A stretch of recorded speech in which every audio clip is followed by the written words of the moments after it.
এই মুহূর্তে অন্যতম বড় খবর, ভোটে আগেই সম্ভবত লাগু হয়ে যেতে পারে সিএ। সূত্র মারফত এমনই খবর পাওয়া যাচ্ছে। আর কিছুক্ষণের মধ্যেই প্রধানমন্ত্রী নরেন্দ্র মোদী তিনি ভাষণ দেবেন জাতির উদ্দেশ্যে, এবং সেই ভাষণেই কি তিনি সিএ লাগু হওয়ার কথা বা বিজ্ঞপ্তি জারি করার কথা ঘোষণা করবেন, প্রধানমন্ত্রী কি ঘোষণা করবেন? তবে প্রশ্ন উঠছে, ভোটের আগে আগেই কেন সিএ? ভোটের আগে আগে একদম কার্যত ভোটের মুখেই সিএ লাগু হওয়ার কথা ঘোষণা হয়ে যেতে পারে।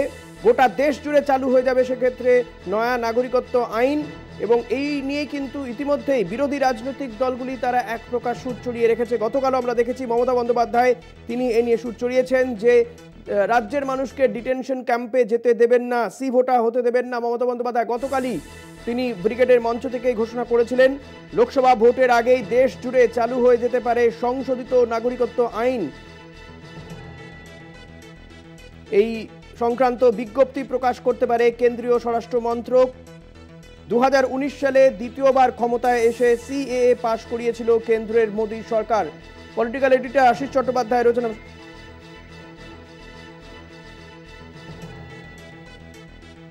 সিএ আইন অনুযায়ী বাংলাদেশ, পাকিস্তান ও আফগানিস্তানের মতো মুসলিম ধর্মাবলম্বী দেশ থেকে যদি সে দেশের ধর্মীয় সংখ্যালঘুরা ধর্মীয় উৎপীড়নের কারণে দেশে আশ্রয় চান, তাহলে তা দেবে ভারত। এবং এই সংক্রান্তই আইন, যে আইন নিয়ে কিন্তু একাধিক অভিযোগও রয়েছে বিভিন্ন মহল থেকে। আশিস চট্টোপাধ্যায় রয়েছেন আমার সঙ্গে নিউজরুম থেকে। আশিস দা, যেটা জানতে চাইবো আপনার কাছ থেকে, যেটা বড় প্রশ্ন, এবং অন্যান্য রাজনৈতিক দলগুলিও যে কথা বলছেন যে একেবারে ভোটের মুখে মুখে এই সংক্রান্ত বিজ্ঞপ্তি জারি করার সময় পেল কেন্দ্রীয় সরকার। গত 5 বছর ধরে কি করছিল তাহলে তারা? একদমই ঠিক। এটা এই রুল বা বিধি তৈরি করতে 5 বছর কেন, 5 মাসও লাগার কথা না।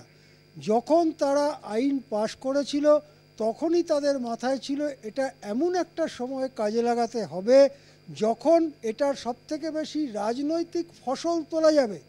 আমরা জানি যে পার্শ্ববর্তী দেশ থেকে তাদের ভাষায় কোট আনকোট ধর্মীয় কারণে অত্যাচারিত হয়ে ভারতে এসেছে, এই সংখ্যাটা পশ্চিমবঙ্গের ক্ষেত্রে বা আসামের মতো রাজ্যর ক্ষেত্রে বেশ খানিকটা বেশি। এবং এই অংশের মানুষ গত নির্বাচনে তাদের একটা বড় অংশ বিজেপিকে সমর্থন করলেও তারপরে যতই সময় গড়িয়েছে তাদের মধ্য থেকে বিজেপির যে প্রভাব, সেই প্রভাব বেশ খানিকটা কমে গিয়েছে। এবং আজকে যদি এই সিএ বা অন্য কিছু ছাড়া ভোট হতো, তাহলে কি বনগাঁয় বা তাহলে কি নদিয়ার আসনগুলোতে জিততে পারতো বিজেপি? এইরকম একটা প্রশ্ন এসে গিয়েছিল। সেইখানে দাঁড়িয়ে আজকে সিএ এর খুঁড়োর কল ঝোলানোর চেষ্টা করা হচ্ছে। কিন্তু মনে রাখতে হবে, সিএ তে নাগরিকত্ব পেতে গেলে যে প্রচুর পরিমাণ নথিপত্র দেখাতে হবে তা কজনের কাছে আছে? এর আগে আসামে নাগরিকত্ব নির্ধারণ করবার একটা বড় সড়ো লম্বা এক্সারসাইজ হয়েছে, তাতে হাজার হাজার কোটি টাকা খরচা করা হয়েছে। সেখানে দেখা গিয়েছিল লক্ষ লক্ষ মানুষ, তাদেরকে তাদের নাগরিকত্ব সম্পর্কে সন্দেহ দেখা দিচ্ছে। সেখানে দেখা গিয়েছিল হাজার হাজার মানুষকে ডিটেনশন ক্যাম্পে পাঠানো হয়েছে। তাহলে এখানে যারা বহু দশক ধরে আছেন, যারা এখানে ভোট দিয়েছেন, যারা এখানে স্কুলে কলেজে গেছেন, লেখাপড়া করেছেন, যারা আজকে এখানে কাজকর্ম করে জীবিকা অর্জন করেন, তাদের কি আজকে নতুন করে অগ্নি পরীক্ষায় দাঁড়াতে হবে, নাকি তাদের ডিটেনশন ক্যাম্পে যেতে হবে? এই বিষয় নিয়ে মমতা বন্দ্যোপাধ্যায় ইতিমধ্যেই তীব্র প্রতিবাদ জানিয়েছেন। এখন দেখার যে সত্যি সত্যি কী ঘোষণা হয়। প্রধানমন্ত্রীর বক্তব্য সেটা ইতিমধ্যেই ঘোষিত যে 5:30টার সময় তিনি বলবেন। আমরা তার জন্যই অপেক্ষা করে আছি। ঋষি, একদমই, মমতা বন্দ্যোপাধ্যায় গতকালও কিন্তু তিনি ক্ষোভ জানিয়েছিলেন। তিনি বলেছেন যে ডিটেনশন ক্যাম্প হতে দেব না, ডিটেনশন ক্যাম্পে যেতে দেব না। এ রাজ্যের মানুষকে আশ্বস্ত করে মমতা বন্দ্যোপাধ্যায় এই বক্তব্য রেখেছিলেন ব্রিগেডের মঞ্চ থেকে। ঠিক কি বলেছিলেন তিনি শোনাবো।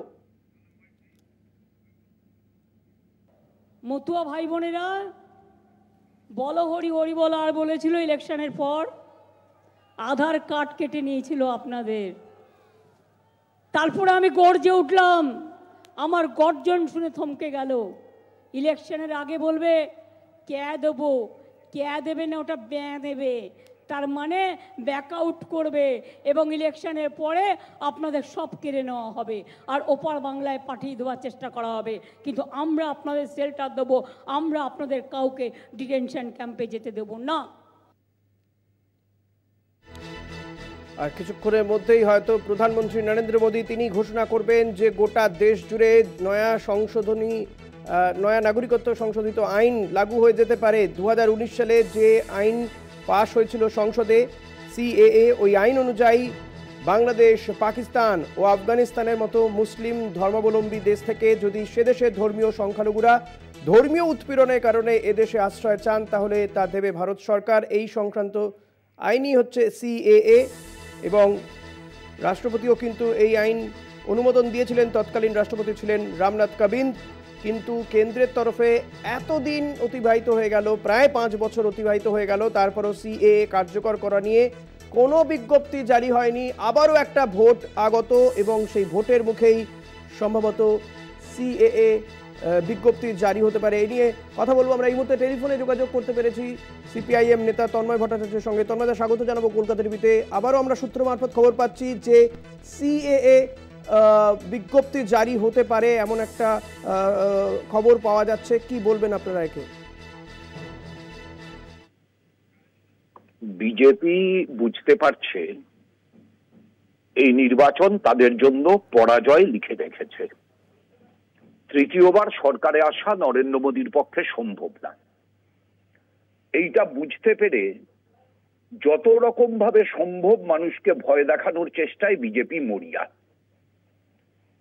সেই ভয় দেখানোর একটা প্রক্রিয়া হিসাবে সিএএ চালু করার ঘোষণা তারা করছেন।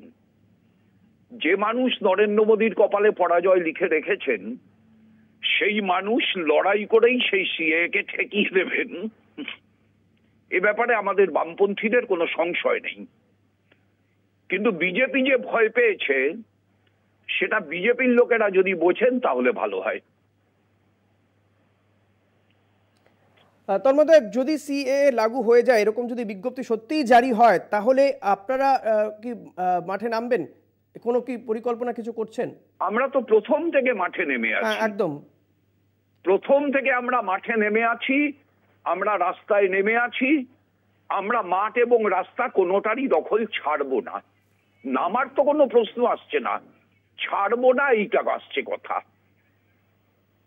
বেশ, ধন্যবাদ তন্ময়দা। কথা বলছিলাম সিপিআইএম নেতা তন্ময় ভট্টাচার্যের সঙ্গে। ফলত বিরোধী রাজনৈতিক দলগুলিও কিন্তু তারা এই সিএ বাতিলের দাবিতে সোচ্চার হবে, যেমনটা তারা আজ থেকে গত কয়েক বছর আগেও হয়েছিল যখন সিএ আইন পাশ হয়েছিল। এবং এই আইন পাশ হওয়া, রাষ্ট্রপতির সই হয়ে যাওয়ার পরেও এতগুলো বছর কেটে গেল, বিজ্ঞপ্তি জারি করার কোনো তৎপরতা দেখা যায়নি।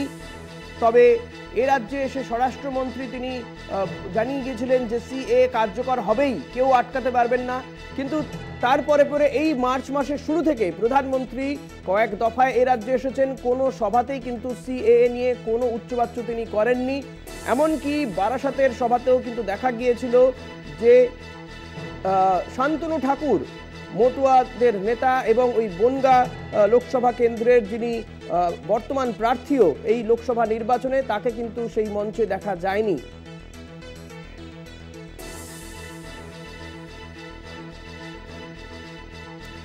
এরই পাশাপাশি যেটা পাওয়া যাচ্ছে যে সিএ বিজ্ঞপ্তি জারির যেমন একটা খবর পাওয়া যাচ্ছে যে আজই জারি হতে পারে।